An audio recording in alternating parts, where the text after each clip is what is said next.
les personnes qui participent au chantier sont nommées sur la première page. On est un groupe multisectoriel, donc du secteur du livre, de l'audiovisuel, du patrimoine, du théâtre, des arts de la scène également. Donc, on a répondu, je dirais, à ce chantier et on profite du fait qu'on va avoir des constats communs qu'on va pouvoir mettre en commun dans ces développements.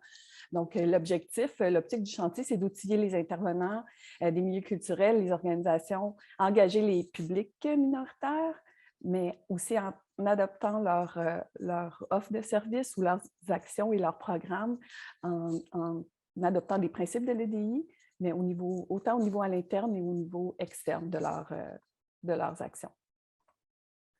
Donc, au niveau du survol de la démarche, dans la dernière année, moi, j'ai joint, le chantier était déjà existant. Donc, dans la dernière année, le gros des actions qui ont été réalisées était plutôt un volet de recherche, une recherche qui s'est faite à plusieurs niveaux. À la fois sous forme d'entrevues de fond, à la fois sous forme de sondage, mini-entrevues dirigées et surtout aussi par un volet de veille, une veille collective qui s'est faite en ligne beaucoup, entre autres sur le canal Slack de la communauté de pratique, où les membres principales contributrices du chantier ont partagé en continu leurs trouvailles, leurs belles ressources, leurs événements d'intérêt en lien avec l'EDI et les publics minoritaires. Mais également, l'ensemble des ADN, Annie, Martine, ont contribué à certaines occasions. Donc, le volet d'être en communauté de pratique, je pense, a été bien mis en pratique dans ce contexte. En ce moment, il y a de l'analyse qui se fait de part et d'autre par secteur. Et également, il y a des dimensions territoriales qui sont prises en compte, c'est-à-dire, par exemple, dans le cas de Sarah et moi, on a fait une veille qui était également portée sur les territoires à l'avant-garde en pratique EDI, les données des bonnes réalisations sur des secteurs qui nous touchent, qui font partie de notre veille. Donc, pour la suite, je vais inviter Sarah à parler du pourquoi de ce chantier et du pourquoi le numérique, puis nous faire part d'une présentation par rapport à ça. Et on conclurait avant de nous avancer sur qu'est-ce que sera la suite du chantier, avec un exemple de réalisations qui ont été menées par le Conseil québécois du théâtre, qui ont été inspirées et je pense qu'ils vont pouvoir bénéficier à ce chantier également. Donc, Sarah, si tu veux prendre la parole. Oui, donc moi, j'ai le plaisir de vous expliquer en 1 minute qu'est-ce que c'est qu'un biais algorithmique et pourquoi c'est important pour les organismes en transformation numérique. Alors, d'abord, le biais algorithmique se produit lorsque les données utilisées pour entraîner un système d'apprentissage automatique reflètent les valeurs implicites des humains impliqués dans la collecte, la sélection ou l'utilisation de ces données. Donc, il existe à plusieurs niveaux, à la fois dans la donnée, par rapport à la donnée et dans l'interprétation de la donnée. Donc, il est important de garder ça en tête et que toutes nos actions, en fait, laissent des traces numériques qui peuvent contribuer à ces biais. Fait que pour vous montrer un exemple rapide, parmi les 4 photos que vous voyez ici, il y a seulement la dernière qui n'est pas identifiée et décrite comme un mariage, puisque la personne qui était en charge des métadonnées descriptives n'était pas familière avec cette tenue de mariage. Et c'est une réalité numérique qui est littéralement constante, puisque, Claudia, ça me prendrait un deuxième clic. Ouais. Comme vous le voyez sur les cartes, alors la première carte en haut illustre de où les données sont tirées, sont décrites et sont principalement exploitées. Puis la deuxième carte représente en fait les populations mondiales et où elles sont concentrées. Donc, les 2 cartes ne corrèlent pas et de là, on conclut très, très, très rapidement qu'on ne peut pas décrire la réalité des autres ni prendre des décisions pour eux s'ils ne sont pas autour de la table et que ça a un impact sur donc, les biais algorithmiques. Merci, Sarah. 1 minute 40. Et Raphaëlla, si tu veux nous commenter aussi également les réalisations importantes qui ont été mises de l'avant par le CQT et les groupes de travail dans la dernière année en lien avec l'engagement des publics minoritaires et la production de données également. Oui, pas de problème. Alors, bonjour tout le monde, je suis à caméra fermée parce que à caméra ouverte, vous allez avoir peur aujourd'hui, quelques soucis de santé.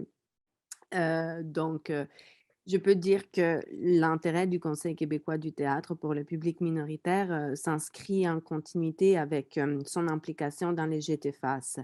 Les GTFAS, c'est les groupes de travail sur la fréquentation des arts de la scène qui a commencé ses travaux en 2014. Donc, lorsque je suis arrivée, au CQT en tant qu'ADN, quand j'ai vu, les chantiers engagement des publics minoritaires, beh, j'ai été tout de suite intéressée parce que je me suis dit: «Bon, compte tenu de la trajectoire que le CQT a empruntée dans son de pour, les la fréquentation des salles, beh, pourquoi ne pas aller faire un focus sur les publics minoritaires?» Donc, l'objectif, c'était pour moi d'essayer de porter à l'attention du CQT quelques-uns des principaux enjeux d'inclusion concernant l'accès au théâtre de certains groupes marginalisés au Québec. Donc, et aussi donc faire du chantier un moteur pour la production des connaissances spécifiques concernant les publics minoritaires en théâtre.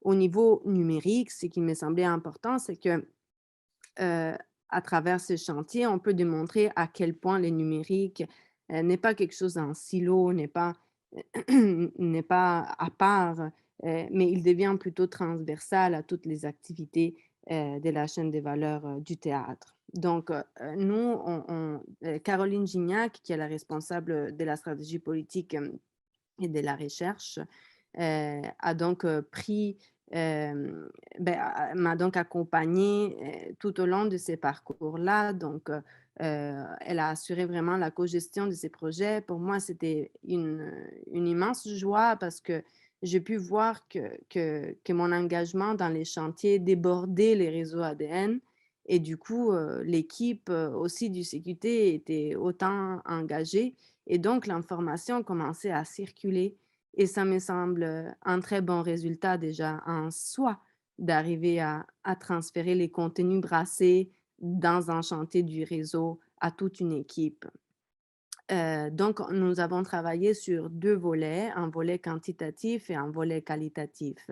Les volets quantitatifs, pas vraiment comme vous les voyez à l'écran de l'étude de public des arts de la scène au Québec, qui est une grande étude qui a été publiée en 2021 au printemps et qui a été réalisée par la firme Daigle Serre. Donc, nous avons appliqué une stratégie de réutilisation de la donnée. Nous nous sommes assurés d'avoir un échantillon représentatif. Donc, nous avons isolé un échantillon pour regarder un peu les comportements des groupes minoritaires dans la fréquentation du théâtre. Et donc, on vient tout juste de recevoir la dernière version d'un article de synthèse de ce focus de recherche. Et sur notre canal YouTube du CQT, il y a aussi en ligne l'intégrale du webinaire que nous avons présenté par rapport au focus groupe minoritaire. Donc, si vous voulez aller les voir, il est disponible publiquement. Ensuite, pour finir, les volets qualitatifs, c'était plus un regard vers les régions. Donc, nous avons voulu profiter de l'ouverture du réseau ADN pour essayer de mettre en contact, de nous mettre en contact avec les conseils de la culture et voir la réflexion un peu autour des enjeux EDI et plus spécifiquement des publics minoritaires en théâtre, mais aussi au-delà du théâtre. Donc, nous avons distribué un mini-sondage auquel nous avons eu 15 réponses, 15 réponses sur 15. Et aussi, nous avons fait des entrevues semi-dirigées que nous sommes en train d'analyser et elles sont extrêmement riches en résultats. Nous avons hâte de vous partager ces résultats bientôt. Euh, et voilà, pour le moment, nous voyons une grande richesse en termes d'action EDI, mais c'est sûr que les thèmes des publics minoritaires ressort encore de façon un peu timide. Et donc, ça, c'est un résultat aussi intéressant en soi. On dirait que on en est encore à une réflexion très macro sur les enjeux EDI et que la réflexion